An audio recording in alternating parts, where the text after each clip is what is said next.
Emma rushed into the crowded coffee shop, her mind racing with the presentation she needed to finish by noon. The line snaked around the small space, filled with impatient customers checking watches and phones. Behind her, a man in a worn gray hoodie and faded jeans shuffled in, eyes downcast, seemingly lost in thought. He looked tired, the kind of bone-deep exhaustion that coffee alone couldn't fix. When Emma reached the counter, she ordered her usual latte and hesitated, glancing back at the quiet man. Something about his distant expression tugged at her heart. "And whatever he's having too," she added impulsively, nodding toward the stranger. The barista raised an eyebrow but called out, "Sir? The lady's paying for your order." The man looked up, startled. For a brief moment, their eyes met. His were a striking blue, intelligent and somehow both weary and alert.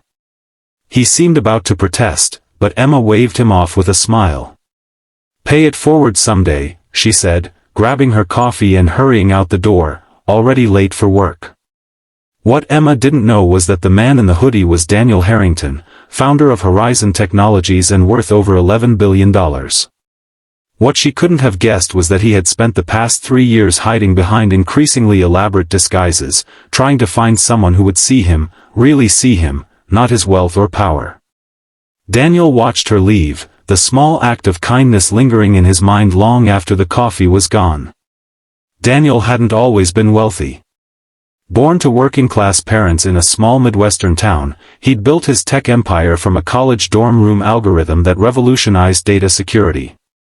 By 32, he had more money than he could spend in 10 lifetimes. What he didn't have was someone to share it with. His last relationship had ended when he discovered his fiancée had been selling stories about their private life to tabloids. Before that, there had been the investment banker who saw him as a business opportunity, and the model who loved being photographed on his arm but couldn't name a single one of his interests. 3 years ago, Daniel had made a decision. He fired his personal assistants, moved out of his penthouse into a modest apartment registered under a different name, and began living 2 lives. By day, he ran his company remotely, appearing only for the most critical meetings. By night and weekends, he became just Dan, a regular guy in hoodies and jeans who rode the subway and ate at diners. He was searching for something real in a world that had become increasingly artificial to him. Emma Matthews worked as a graphic designer at a small marketing firm. At 28, she was talented but overlooked, her ideas often attributed to her more outspoken colleagues. Her apartment was tiny, her student loans substantial, and her dating life non-existent since breaking up with her college boyfriend 2 years ago. But Emma had something that Daniel had lost, genuine joy in small things. She volunteered at an animal shelter on weekends, maintained a close circle of loyal friends, and never missed her weekly video calls with her parents who had retired to Florida. The morning after their coffee shop encounter, Emma was surprised to see the same man enter her regular cafe. This time, he was ahead of her in line. When she reached the counter, the barista smiled. "The gentleman already paid for your order. Said something about paying it forward." Emma looked around but couldn't spot him. She felt an unexpected flutter of disappointment. The next day, he was there again. And the day after. Sometimes they exchanged small talk about the weather or commented on the cafe's eclectic music choices. He introduced himself simply as Dan. She found herself looking forward to these brief interactions, drawn to his thoughtful questions and the way he actually listened to her answers. 2 weeks into their morning ritual, Dan asked if she might want to grab lunch sometime. "I'd like that," Emma replied, surprising herself with how much she meant it. Their first date was at a small sandwich shop near the park. Emma arrived to find Dan already seated at a corner table, a paperback book open in front of him. "Sorry I'm late," she said, slightly out of breath. "Work crisis." "No problem," he smiled, closing his book. "I hope everything's okay." "Just the usual."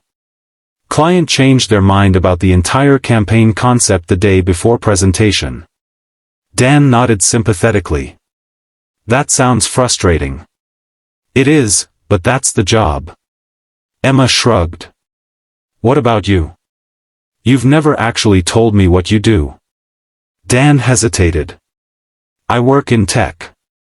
Consulting, mostly. It wasn't exactly a lie, but it wasn't the whole truth either. Daniel had become adept at these partial truths over the years. Their conversation flowed easily from work to books to travel dreams. Emma talked about wanting to see Japan during cherry blossom season. Daniel, who owned a villa in Kyoto, simply nodded and said it was on his bucket list too. By the end of lunch, Emma felt a connection she hadn't experienced in years. Dan was different, thoughtful, present, and genuinely interested in her thoughts. When he asked if she'd like to meet again, her yes came without hesitation. Over the next 2 months, they fell into a comfortable rhythm. Coffee shop mornings, weekend walks in the park, and dinners at modest restaurants where Dan always insisted on splitting the bill. Emma found herself sharing things she rarely told anyone, her dreams of starting her own design studio, her fears of never being good enough, the childhood memory of her grandfather teaching her to draw. Daniel listened, treasuring these glimpses into her world.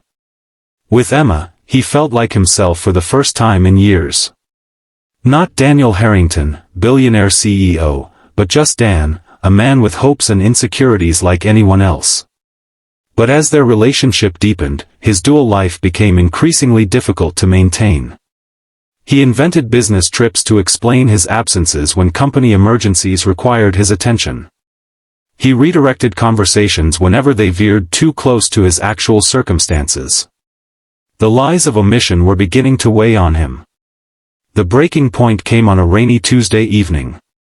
They had planned to meet at a new restaurant, but Daniel was trapped in an emergency board meeting as a hostile takeover attempt threatened Horizon Technologies. By the time he could break away, Emma had been waiting for over an hour, her calls going straight to his voicemail. He found her outside the restaurant, drenched and hurt. Emma, I'm so sorry. Don't. Her voice was quiet but firm. This isn't the first time, Dan. Whatever this is between us, it can't work if I'm the only one fully showing up. I can explain. Can you? Because I feel like I've told you everything about me, but I still know almost nothing about you. Where do you live? Who are your friends? You've never even told me your last name. The rain fell between them, each drop another secret kept. You're right, Daniel finally said. There are things I haven't told you. Important things. Emma shook her head, tears mixing with raindrops. I don't need your life story, Dan. I just need honesty. I need to know if what we have is real. It's the most real thing in my life, he said, and meant it. Then prove it. No more mysteries, no more vague answers.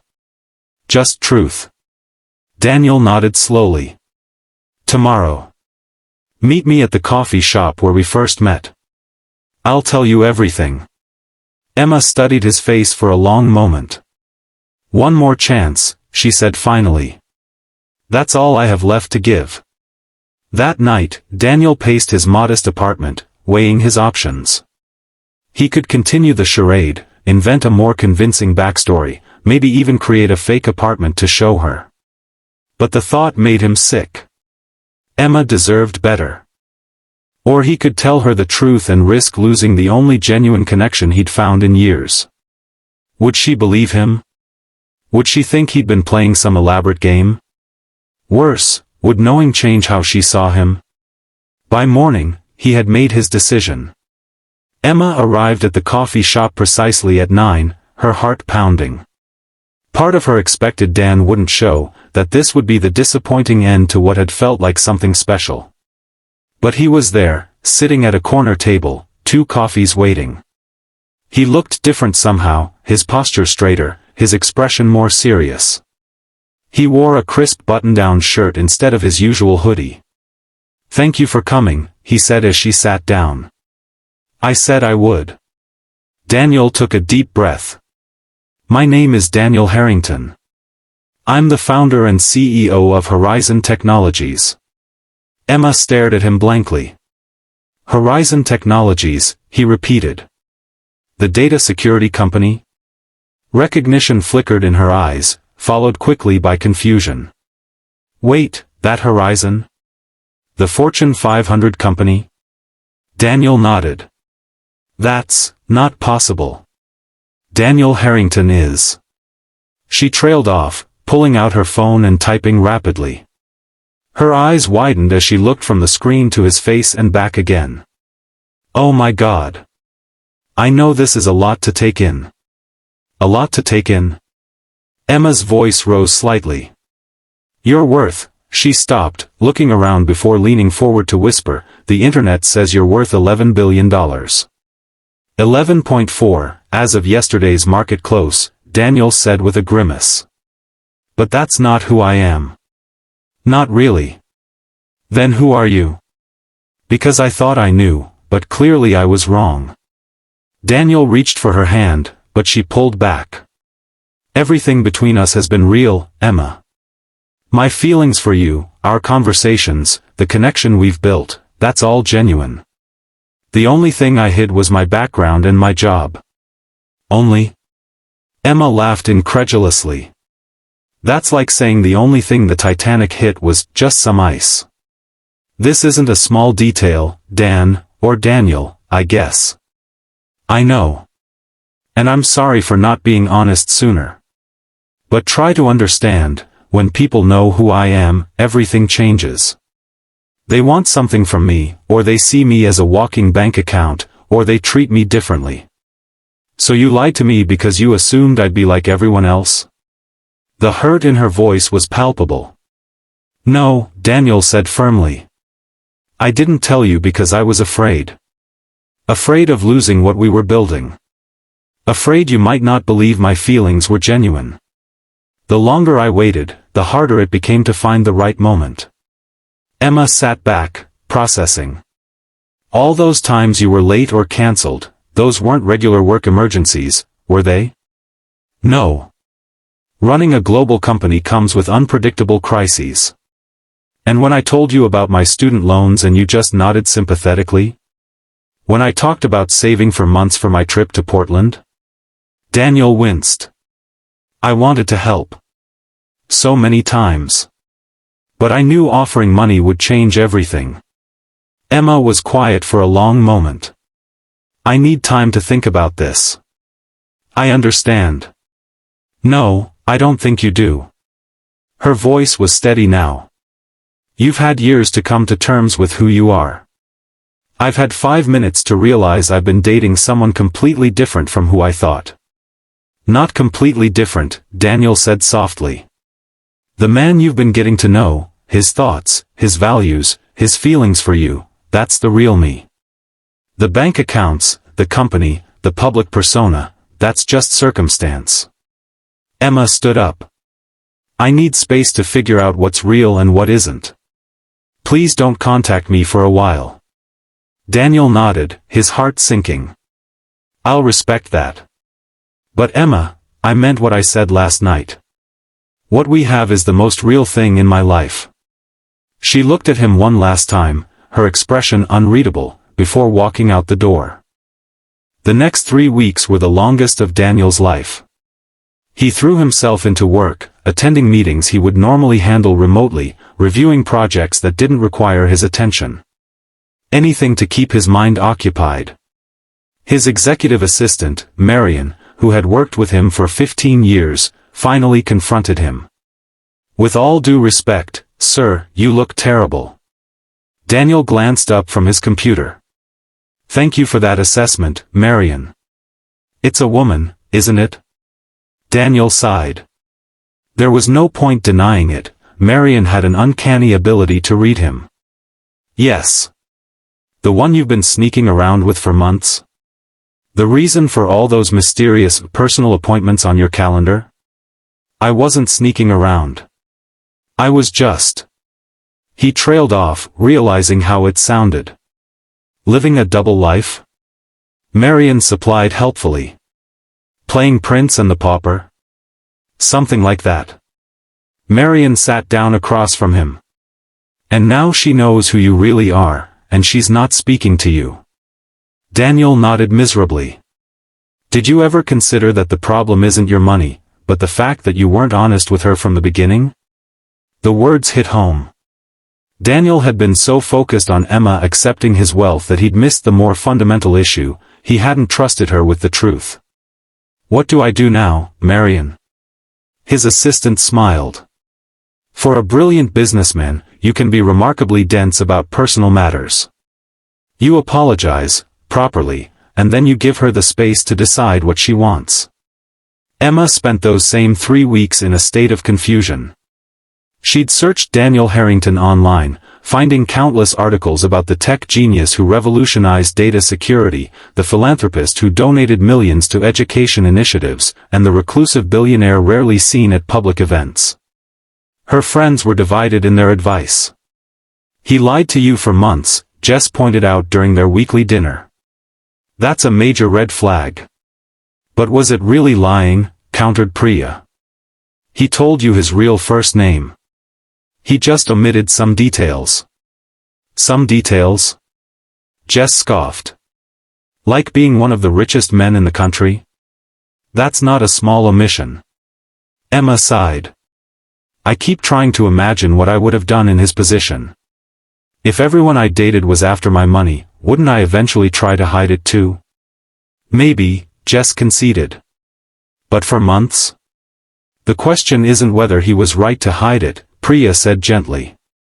The question is whether what you felt for him, for the person you got to know, was real. And whether that's worth fighting for. Emma thought about their conversations, the way Daniel, had listened to her dreams as if they mattered. How he'd remembered small details about her life that even her closest friends forgot. The connection she'd felt with him wasn't something she'd experienced before. I miss him, she admitted finally. The him I knew. I'm just not sure if that person really exists. On the 23rd day of their separation, Emma received a package at work. Inside was a single coffee cup sleeve with a handwritten note.